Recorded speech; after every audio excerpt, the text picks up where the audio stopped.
Delhi polytechnic की first counselling का allotment letter आ चुका है। आप सीईटी की वेबसाइट से डाउनलोड कर सकते हैं। अगर आप वेबसाइट ओपन नहीं हो रही है, पेज नहीं ओपन हो रहा है, तो आप गूगल क्रोम की जगह किसी और ब्राउज़र में ओपन करें, वेबसाइट ओपन हो जाएगी। ओके, तो आपने जिस भी ग्रुप के लिए अप्लाई किया है, group A B C D, जिस भी ग्रुप के लिए अप्लाई किया हुआ है उस ग्रुप पे आपको क्लिक करना है सबसे पहले। जैसे अगर आपने 10th बेस पे अप्लाई किया तो ग्रुप ए पे आपको क्लिक करना है। इस पर जब आप क्लिक करेंगे तो कुछ ऐसा पेज ओपन हो जाएगा और यहाँ पे आपको एप्लीकेशन नंबर, पासवर्ड और सिक्योरिटी पिन जो यहाँ लिखा नज़र आ रहा है 247K6W, इस तरीके से जो भी लिखा नज़र आ रहा होगा आपके, जब आप ओपन करेंगे वो आपको एंटर करना है। सबसे पहले एप्लीकेशन नंबर, फिर पासवर्ड और फिर ये। अगर पासवर्ड भूल गए तो फॉरगेट पासवर्ड करके भी पासवर्ड रीसेट कर सकते हैं आप। ओके, साइन इन करेंगे तो साइन इन करने के बाद ये पेज ओपन होकर आएगा जिसमें आपने कितने चॉइस फिल करी थी, कितने नहीं करी थी, लॉक किया था, वो सारी डिटेल दिखाएगा। और यहाँ पे एक कॉलम नज़र आ रहा है seat allotment result, seat allotment result, यानी ये आ चुका है। इस पर आपको क्लिक करना है और इस पर जब आप क्लिक करेंगे तो कुछ ऐसा पेज ओपन होगा जहाँ पे एक मैसेज पहले शो हो रहा है जिसमें लिखा है dear candidates, as per your field choice a seat has been allotted to you in this round, kindly read all the instruction carefully and proceed accordingly, submission of willingness, payment of seat acceptance fee and downloading etcetera. और यहाँ पे साफ साफ क्या लिखा हुआ है कि allotment letter will be available on 10 October 2020 at 10 AM, यानी कि अभी आज 9 अक्टूबर, अभी लगभग 9 बज रहे हैं और अभी ये 9 साढ़े 9 बज रहे हैं और अभी ये अलॉटमेंट लेटर नहीं आया है। मतलब अलॉटमेंट लेटर तो आ चुका है लेकिन इसको डाउनलोड नहीं कर सकते आप। इसका PDF जिसमें कि सब कुछ लिखा होगा वो डाउनलोड नहीं कर सकते आप। तो कोई बात नहीं, आप ये चेक कर सकते हो कि आपको कौन सी सीट मिली है। तो इसे आप क्लोज़ कर दोगे और क्लोज़ करके जैसे इसे क्लोज़ करोगे उसके बाद फिर इस पर क्लिक करोगे सीट अलॉटमेंट रिजल्ट। देखो यहाँ पे पे सीट एक्सेप्टेंस फीस दिखा रहा है आपको, सबमिट विलिंगनेस और ये सारी चीज़ें दिखा रहे हैं ना, डाउनलोड सीट अलॉटमेंट लेटर। तो जब ये अलॉटमेंट लेटर आ जाएगा तो यहाँ से आप डाउनलोड कर सकते हो। अलॉटमेंट लेटर पे कौन सा कॉलेज मिला है, कौन सी ट्रेड मिली है और कौन कौन से डॉक्यूमेंट्स चाहिए आपको फाइनल एडमिशन के टाइम में, वो सारी चीज़ें लिखी होंगी। साथ में ये भी लिखा होगा कि आपको कितनी फ़ी पे करनी है, यानी 8,000 पे करनी है, कम करनी है, ज़्यादा करनी है, सब कुछ उसी पे लिखा होगा। जैसा आपके लेटर पे लिखा होगा उतनी ही फ़ी पे करनी है और आपको कुछ भी नहीं करना है। क्लियर है? तो इस पर आप जब क्लिक करेंगे डाउनलोड सीट अलॉटमेंट लेटर, अभी कुछ भी ओपन नहीं होने वाला, सीट अलॉटमेंट रिजल्ट पे क्लिक करेंगे तो ये पेज ओपन हो जाएगा। जैसा आप देख पा रहे हैं यहाँ पे आपका लिखा हुआ नज़र आएगा कौन सा इंस्टीट्यूट मिला है आपको। जैसे ये कैटेगरी SC कैटेगरी थी इस बच्चे की, तो इसको पूछा इंस्टीट्यूट मिला है mechanical engineering morning shift Delhi. बच्चे की मौज हो गई है, यानी इसको चॉइस नंबर 2 मिला है। यानी जितने भी इसने चॉइस फिल की थी उस चॉइस में से चॉइस नंबर 2, यानी जब आप प्रेफरेंस फिल करते हो कि सबसे पहले नंबर पे कौन सा, फिर सेकंड नंबर पे कौन सा, थर्ड नंबर पे कौन सा, वो बताया गया कि कौन सी चॉइस अलॉट किया गया है। वो कट ऑफ है, वो मार्क्स के ऊपर डिपेंड करता है और थोड़े से कैटेगरी का। कुछ बच्चों में ये कन्फ्यूजन है कि बहुत सारे को कि क्या सेपरेट रैंक बनती है आउटसाइड की और दिल्ली कैंडिडेट्स की।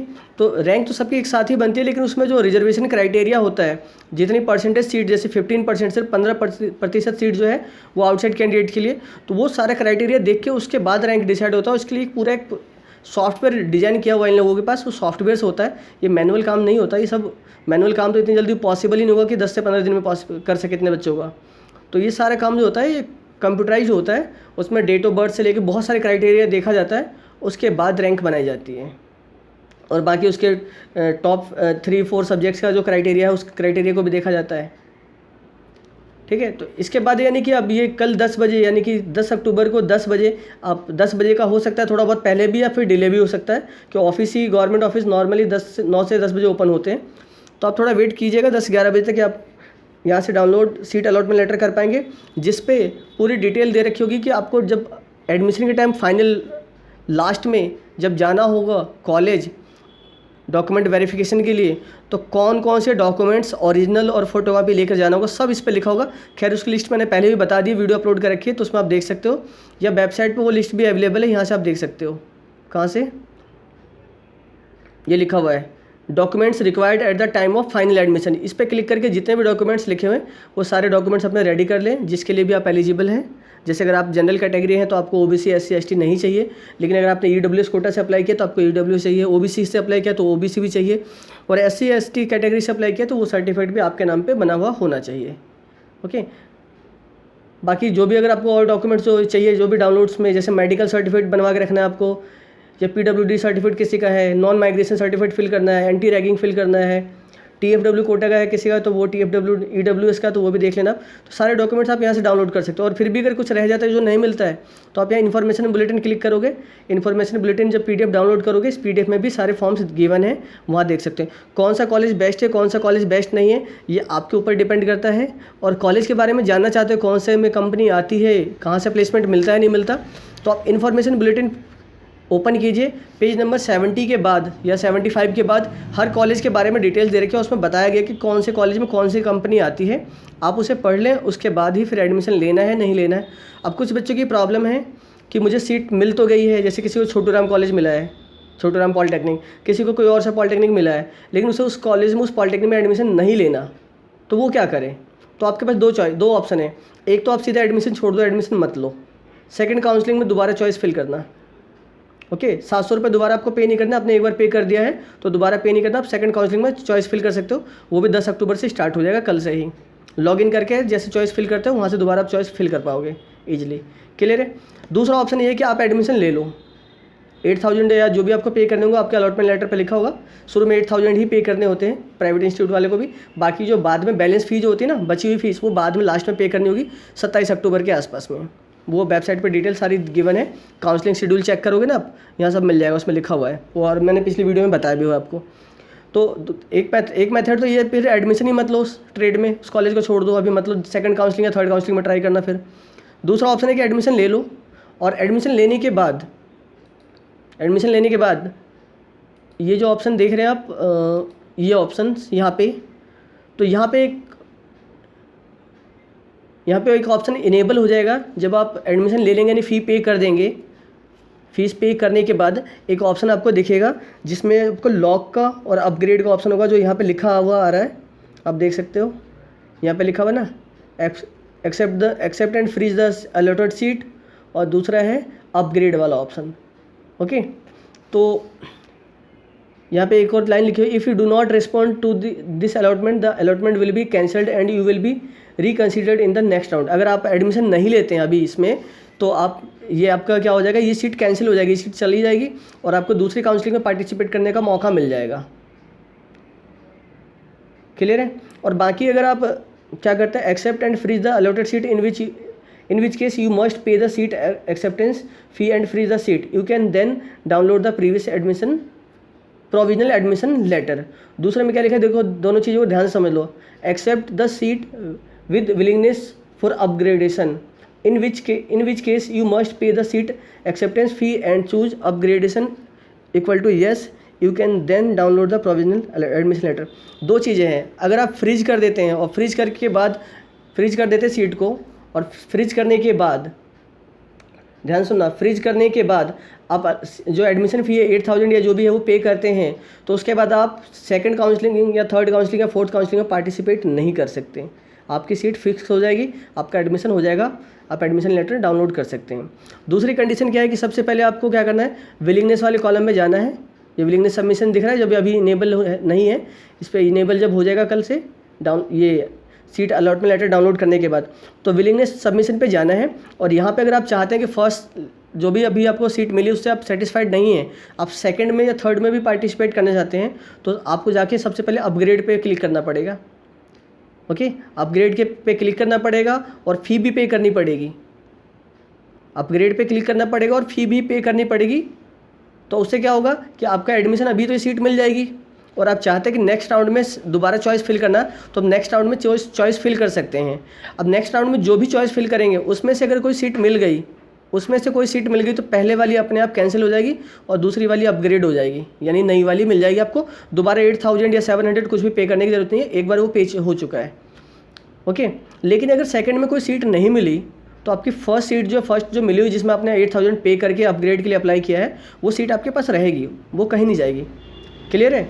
यानी कि अगर आप अपग्रेड करते हैं तो आपके पास दो ऑप्शन हैं। अपग्रेड करने के बाद एक तो सीट ये कंफर्म हो जाती है कि अभी वाली मिल गई है। दूसरी बात ये है कि अगर आपने सेकंड काउंसलिंग जब अपग्रेड किया तो सेकंड में आप चॉइस फिल करेंगे। सेकंड में चॉइस वही फिल करें जिसमें आपको एडमिशन चाहिए, सारी चॉइस मत फिल करना। नहीं, गलती से कोई और ट्रेड मिल गई किसी और कॉलेज में और जो आप नहीं चाहते हैं, तो आपकी पहली वाली भी गई और फिर दूसरी भी आप एडमिशन नहीं लोगे तो फिर आपका नुकसान हो जाएगा। उस केस में फिर बाद में आपको लास्ट में अगर कोई और सीट मिली तो मिली, नहीं फिर एडमिशन कैंसिल कराना पड़ सकता है। इसलिए सोच समझ के करें।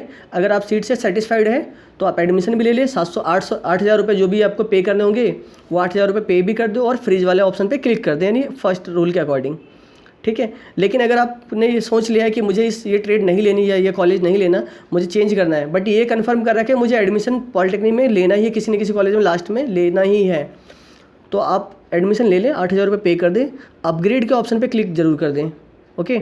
और उसके बाद सेकंड काउंसलिंग में उन कॉलेजों को फिल करें जिसमें, उन कॉलेज और उन ट्रेड्स को जिसमें आपको एडमिशन किसी में मिल जाए तो आप ले सकते हैं, ओके। फालतू के कॉलेज फिल ना करें या फालतू की चॉइस फिल ना करें, क्योंकि अगर फालतू वाले कॉलेज जो आपने फिल कर दिए गलती से और वो मिल गए तो आपकी पहली, जैसे मान लो आपको मैकेनिकल मिली हुई है, मान लो अभी आपको मैकेनिकल मिली हुई है और आपको चाहिए इलेक्ट्रिकल, आपने अपग्रेड पे क्लिक कर दिया और उसके बाद क्या मैकेनिकल की फ़ी भी पे कर दिया आपने, अभी कॉलेज भी आपको आर्यभट्ट या पूसा कोई भी मिल गया, लेकिन सेकंड काउंसलिंग में आपने इतने सारे चॉइस फिल कर दिए, उसमें मैकेनिकल के अलावा आपने इलेक्ट्रिकल डाल दिया, सिविल डाल दिया, या फिर और भी जो कोर्सेज हैं उनको भी फिल कर दिया।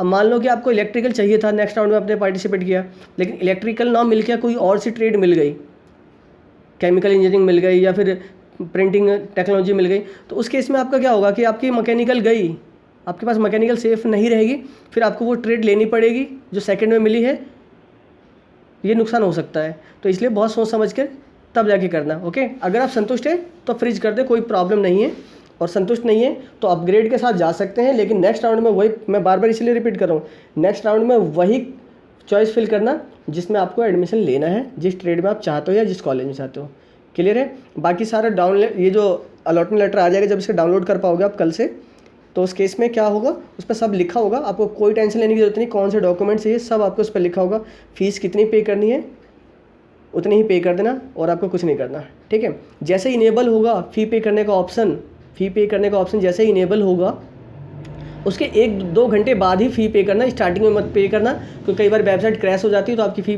पेमेंट जो फंस जाएगी। पेमेंट तो खैर बाद में रिफंड हो जाएगी बट टाइम लगेगा, क्लियर है। और जो लोग कह रहे हैं कि मुझे एडमिशन लेके कैंसिल अगर बाद में कराना हो तो कैंसिल भी हो जाता है, लेकिन फ़ी रिफंड होने में काफ़ी टाइम लगती है, क्लियर है। 6 महीने भी लग सकते हैं, 1 महीने भी लग सकते हैं, 2 महीने भी लग सकते हैं, या और ज़्यादा टाइम भी लग सकता है, वो सीईटी के ऊपर डिपेंड करता है, आप उनसे कांटेक्ट करना है। जिन लोगों को सीट नहीं मिली, जिन लोगों को कोई भी ट्रेड नहीं मिली, वो क्या करें, जिन लोगों को कोई भी ट्रेड नहीं मिली वो सेकंड काउंसलिंग के लिए पहले से अब ये देखो, अभी कट ऑफ लिस्ट आ सकती है, मेरिट लिस्ट, कि मतलब कितने रैंक वालों को कौन सी ट्रेड मिली। जैसे लास्ट ईयर तक आती थी पीडीएफ, तो उम्मीद करता हूँ कि कल आ जाएगी, और नहीं आई तो फिर तो प्रॉब्लम है, बट उम्मीद है कि आ जाएगी। तो उस लिस्ट को देखें ज़रूर कि भाई कितने रैंक वालों को कौन सी ट्रेड मिली है, उसके अकॉर्डिंग फिर अपने आप जज करें कि आपकी रैंक उसके आसपास भी है या नहीं है। उसके अकॉर्डिंग सेकंड काउंसलिंग में चॉइस फिल करें और ज़्यादा से ज़्यादा चॉइस फिल करें, मैक्सिमम प्रेफरेंस उसको दें जिसमें आपको एडमिशन चाहिए। अदरवाइज जब मैक्सिमम चॉइस फिल करो, आउटसाइड कैंडिडेट हो तो सारे ही चॉइस फिल कर दो। मैं तो कहूँगा अगर जिनकी रैंक ज़्यादा है तो आपको कोई ना कोई सीट लास्ट तक मिल जाएगी, ठीक है। और जिन बच्चों की रैंक ज़्यादा है, दिल्ली कैंडिडेट्स हैं, वो स्पॉट राउंड तक भी एडमिशन ले सकते हैं। तो अगर एडमिशन पॉलिटेक्निक में लेना है तो आप काउंसलिंग करते रहो, सीट नहीं मिलती कोई दिक्कत नहीं, लास्ट में सीट ज़रूर बचेगी, 100% बचेगी। स्पॉट राउंड में कुछ ना कुछ सीट, ज़रूरी नहीं कि हर ट्रेड की बचे, लेकिन कुछ ना कुछ ट्रेड की बचेगी। लास्ट ईयर मैकेनिकल की भी मैकेनिकल की भी 7-8 सीटें बची हुई थी, ओके। तो लास्ट में भी एडमिशन हो जाता है, तो टेंशन मत लो, ज़्यादा घबराओ मत। हाँ, आउटसाइड कैंडिडेट हो तो थोड़ी सी टेंशन है। अगर आपको मैकेनिकल, इलेक्ट्रिकल, सिविल ही लेना है और आपकी रैंक ज़्यादा है तो ज़्यादा बेस्ट है कि आप प्राइवेट में एडमिशन ले लो, क्योंकि गवर्नमेंट में एडमिशन मिलना मुश्किल है। गवर्नमेंट में सिर्फ और सिर्फ आउटसाइड कैंडिडेट के लिए 5 से 6 सीट होती है, उसमें भी क्या रिजर्वेशन होता है, तो प्रॉब्लम हो जाती है, उस ट्रेड में एडमिशन हो नहीं पाता, ओके। चलिए मिलते हैं नेक्स्ट वीडियो में। बाकी कोई और डाउट हो तो कमेंट कर देना, या फिर इंस्टाग्राम पे या कहीं भी, जो भी आपका एफबी पे है या यूट्यूब चैनल पे पूछ सकते हो कमेंट करके, मैं आपको रिप्लाई दूंगा। बट थोड़ा पेशेंस रखना, थोड़ा वेट करना, कई बार टाइम लग जाता है, बहुत सारे मैसेज अभी भी भरे पड़े हैं, तो सबका रिप्लाई इंस्टेंट मिलना मुश्किल है, ओके। चलिए ऑल द बेस्ट।